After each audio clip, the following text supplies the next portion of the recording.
नमस्कार। पितृपक्ष चल रहे हैं, आज तीसरा दिन है। तो ये श्राद्ध जो है हम श्रद्धा भाव से करते हैं, इनकी महिमा क्या है?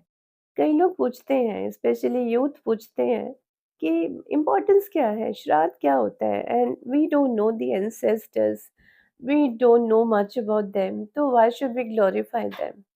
इस टाइप की चीज़ें आज की यूथ पूछना चाहता है एंड हमें उनको स्पेस देना है कि वो इस टाइप के प्रश्न कर सकें। तो उसी का ही मैं आज बहुत सुंदर जवाब देना चाहती हूँ और बहुत एक्सपीरियंशियल जवाब है आज का मेरे पास। आज ओपीडी में हमारे हॉस्पिटल में एक केस आया।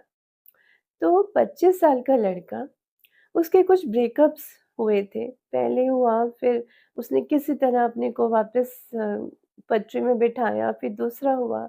जब तीसरा हुआ तो हिल गया लड़का और यूएस में जा रहा था पढ़ने के लिए और घर वाले परेशान थे कि क्या करें।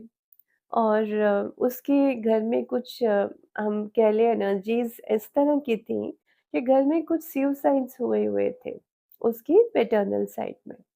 जो जैसे चाचा हो गए और दादा के परिवार में। तो मतलब फर्स्ट कज़िन्स में ही उनके ऐसे सुसाइड्स हुए हुए थे, यूथ, यंग।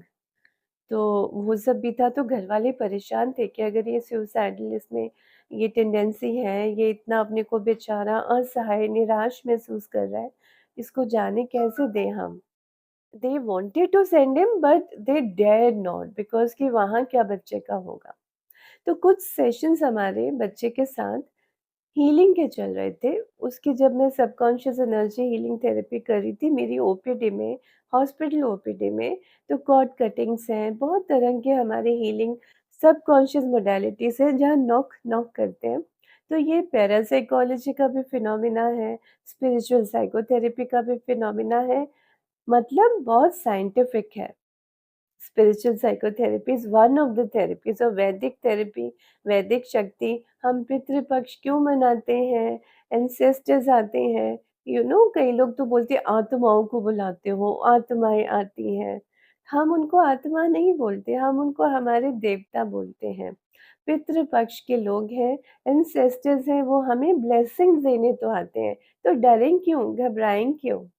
अब इस केस में ये बच्चे का क्या हुआ, ये जो 25 ईयर ओल्ड बॉय की मैं बात कर रही हूँ, कुछ सेशंस हमारे चल रहे थे एनर्जीज़ के, सबकॉन्शियस नॉक-नॉक हो रहे थे और वो थोड़ा रेडी हो रहा था, ज़्यादा असर्टिव हो रहा था, अपने आप को थोड़ा रेज़िलिएंट और स्ट्रेंथ अपने आप में महसूस करने लगा था and he was slowly coming out of this. ये जो थर्ड उसका ब्रेकअप और बहुत ब्रूटल ब्रेकअप था as per him, emotionally brutal.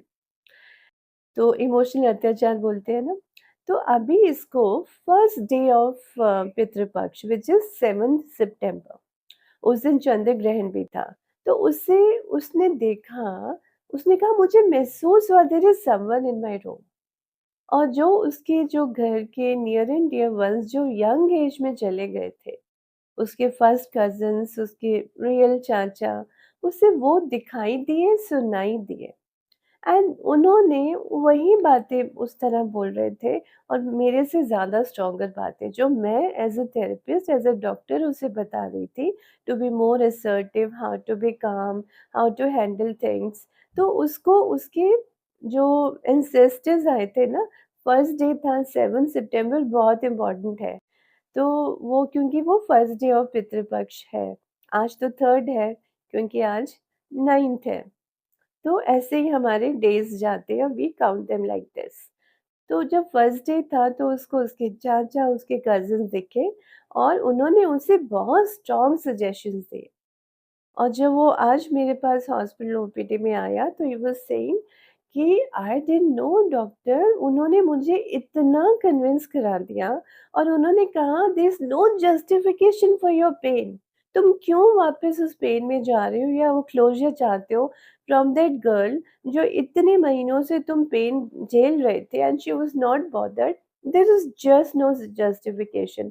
आप क्लोज़र करके क्या कर लोगे? आप उससे मिल के क्या कर लोगे? And they made him promise कि तुम उसको मिलने नहीं जाओगे आफ्टर 8 मंथ्स, ऑलमोस्ट 8 मंथ्स का गैप हो गया था। तो जस्ट सी, पितृपक्ष में जब हम लोग दिल से, ध्यान से, एनर्जीज़ के साथ कनेक्ट होते हैं, तो कितना बेनिफिट होता है। और उसके बाद मैंने उसे फिर सबकॉन्शियस एनर्जी हीलिंग थेरेपी जो सेहत है हमारी, उसको मैंने उसमें डाला ट्रांस में। And when he came out, उसको अपने फादर के लिए, उसको अपनी दादी ने कुछ मैसेजेस दिए थे फादर के लिए, उसकी नानी ने उसे मदर के लिए दिए थे, उसके मामा के भी कुछ मैसेजेस मिले। एंड ही आस्क्ड मी कि मैम मैं बताऊँ मेरे फैमिली मेंबर्स को ये मैसेजेस? मैंने कहा श्योरली आपको मैसेजेस आए हैं, आपको वो रेल्म से वो लोग आपको मिलने आए थे, ब्लेसिंग देने आए थे, तो ज़रूर करना चाहिए। है ना? तो कितना बेनिफिट हुआ। उसके जब वो when he came out of the trance उसकी कंपन हो रही थी हाथों में, वाइब्रेशंस हो रही थी।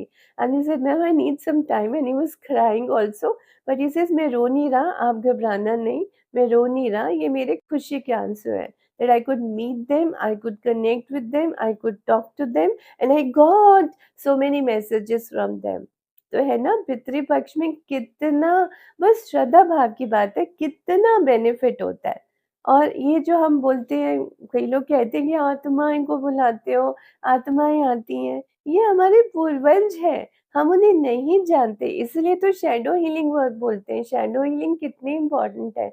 1000 ईयर्स से 5000 ईयर्स के हमारे एंसेस्टर्स शैडोज़ के रूप में आते हैं, हमें ब्लेसिंग्स देते हैं इस टाइम। तो बहुत सारे तरीकों से हम अपने पूर्वजों का आह्वान कर सकते हैं, उनकी ब्लेसिंग्स ले सकते हैं और हम अपनी लाइफ में अबंडेंस पा सकते हैं। So this is the message from this video. आपको पसंद आया हो तो ज़रूर अपने फ्रेंड्स के साथ शेयर कीजिएगा, लाइक करिएगा और जितना आप शेयर करेंगे ना, उतना-उतना पुण्य भी कमाएँगे। आपके पूर्वज आपको अबंडेंस देंगे, ब्लेसिंग्स देंगे। So lots of blessings to each one of you who is seeing this video. God bless you.